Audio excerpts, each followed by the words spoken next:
Hey people, this is shintigercurl here again with part 2 of my Raw review. I just finished the tag match, so we're moving on. And after the tag match, Wade Barrett says that he's gonna call Cena out since he's no longer an employee. They can do whatever the hell they want to him, so that means beating the ever-loving piss out of him. So next match is the only semifinal matchup between John Morrison and Alberto Del Rio, and they both come out pretty hot, and it's a pretty good matchup. John Morrison gets his arm dinged up by Alberto Del Rio as a means for him to use his patented submission move, his arm bar, and it's a pretty back and forth matchup. They mesh really well together in this match. So it looks like Alberto Del Rio is gonna win when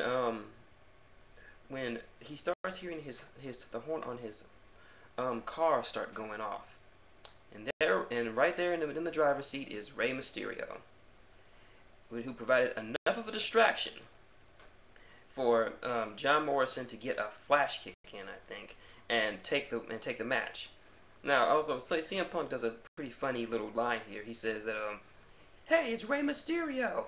He's trying to steal his car." "How do you know that?"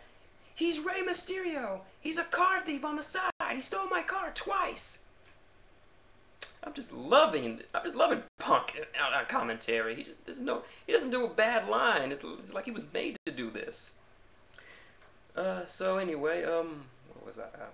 We go to a 6-person Diva match, which I didn't really care for because it was just very bad to watch.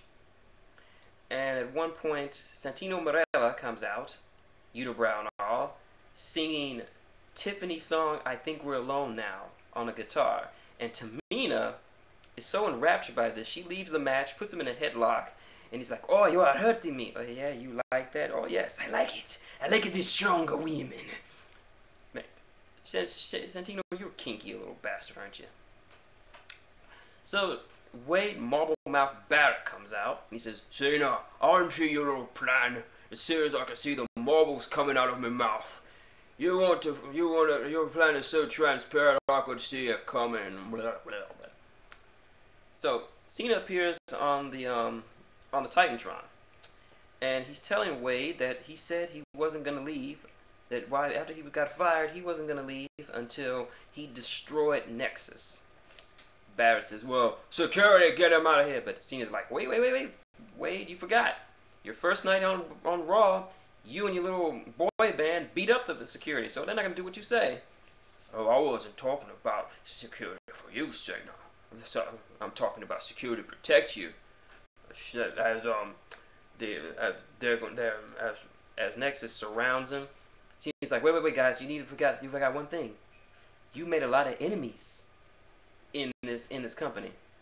So Nexus turns around and they get jumped by pretty much all the faces in the locker room. They pretty much stomp the shit out of them. Cena destroys Justin Gabriel. Just utterly messes him up on the hood of a car, and he leaves.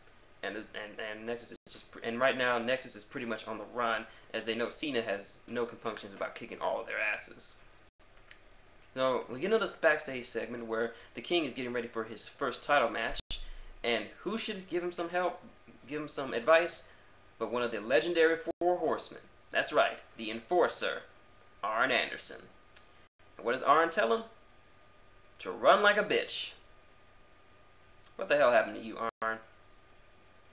Alright, we go to the final match of the King of the Ring tournament, pitting Sheamus against John Morrison.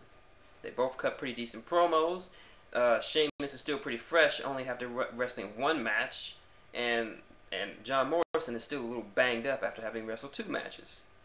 The match is actually pretty good. It's great, actually. Probably the best matchup of the tournament. And I can't believe I'm saying this about Sheamus' matches, but he has gotten better since Hell in a Cell. That Hell in a Cell match he had with Randy Orton. He has gotten progressively better. It was a nice back and forth match, and there were some points that I thought John Morrison was going to win, but in the end, it was it was Sheamus. He had to make up for that loss he suffered at Survivor Series. So Sheamus is now the 2010 King of the Ring. Personally, I don't like it because he really didn't need it. He's already a main eventer. He is a two-time world champion. He really doesn't need any more of this. He already has the push and the rub from the boss and the boss's son-in-law. He doesn't need any more. John Morrison really needed this more than he did. But who am I complaining? It was a great tournament. I enjoyed it. I loved all the matches. Some iffy on some of the finishes, but it was a great tournament. So move on to the main event. Jerry the King Lawler versus The Miz, the WWE Championship, in a TLC match. Now everyone's thinking at first that that it's not going to be a very good match, but surprisingly, I can now count Jerry the King Lawler in the same area, in the same league as people like Mick Foley and Ric Flair, those old veterans who shouldn't be wrestling, but when they do, they put on a hell of a match because this was a great match. Even though he was a little slower than The Miz, Jerry took some nasty ass bumps. He gave as good as he got, and it were a few times they were actually teasing that Jerry might actually win it. I mean, at one point he actually put Miz through a table, and he was climbing the ladder. He was just inches away from getting the title. And all the while that this was happening, Michael Cole reached a new low tonight in whoredom. He got up and he tried to pull The Miz up. He tried to wake The Miz up from being put through a table. And when he couldn't, he actually got in the ring and grabbed Jerry the King Lawler's foot. This was a man, he was supposedly his ring announcing partner for who knows how long. And he's just going to screw him out of a match because he has a hard-on for The Miz. And Jerry is upset. He looks at him like, what the hell are you doing, you little son of a bitch? Like, it wasn't me. It was an accident. I didn't mean it. Yeah, you just accidentally got up, rolled your ass in the ring, and grabbed the King's leg. It was all just an accident. Of course, King's not buying it. Lays him out and just gives him the most satisfying ass whooping in the history of the WWE. That for me cemented the best Raw status. It was just awesome to see Jerry finally lay into that little punk for everything he's worth, and CM Punk was loving it. So while this was happening, Miz was able to get back up and climb the ladder. Jerry, surprisingly, was able to bound up that ladder pretty quickly for a guy his age. The two of them are battling on top of the ladder, and they're trading punches until Jerry couldn't take it anymore, and he just fell off. And Miz took his title and regained the belt. So Miz just successfully defended his title in a TLC match against Jerry the King Lawler. A very competitive match. Did you like it, Joe? He loves it. So anyway, overall, to say, best Raw of the year. I mean, this by and far surpassed old school night on WWE. Not to say that the old school was bad, but this was just much better. It focused on, had a lot of young guys wrestling. It was a great event for the King of the Ring.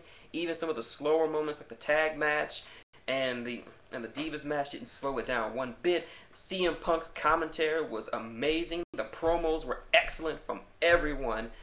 And the title match was surprisingly good thanks to Jerry the King Lawler taking some vicious bumps and taking a hell of a lot of chair shots for a guy his age. Like CM Punk said, it's a young guy's game, but old guys can still throw down once in a while. So I guess they're doing this to write off Jerry the King Lawler from the Raw commentating team. Now, since he's pretty much, if he comes back next week, he'll pretty much kill Michael Cole. And CM Punk will just be commentating like, well, Cole, you deserve this, you little shit. But this was a great event. It wasn't a pay-per-view, but still we got to see some of this great action for free.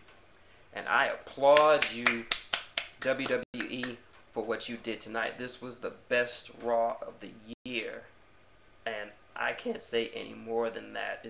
They truly did an excellent job tonight. Everyone knew it was going to be good, and everyone in the IWC knew it was going to be good, and it was just an awesome event. So I highly recommend you watching this. If not for the matches, just for CM Punk's promo, just for CM Punk's doing his commentating. Oh, and also, 2 points I forgot to mention. Miz actually in his promo did call out that little creepy ass girl who was mean mugging him when he took the title. Like, Swinny was right. The devil is with that girl. And Ted DiBiase did get a small cameo appearance, but it's just mostly Maurice yelling at him, and he just throwing a little hissy fit. But yeah, that was Raw.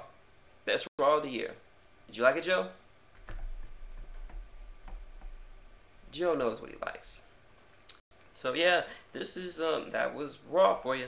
So this is shintigercurl, that dude in the straw hat, and I will see you next time when I review TNA Impact, which will feel very underwhelming for me after seeing this great Raw, but I'll do it nonetheless. If Spoonie can do it as sick as he is, I got no choice but to do it. So until then, this is shintigercurl and Joe signing off. Later.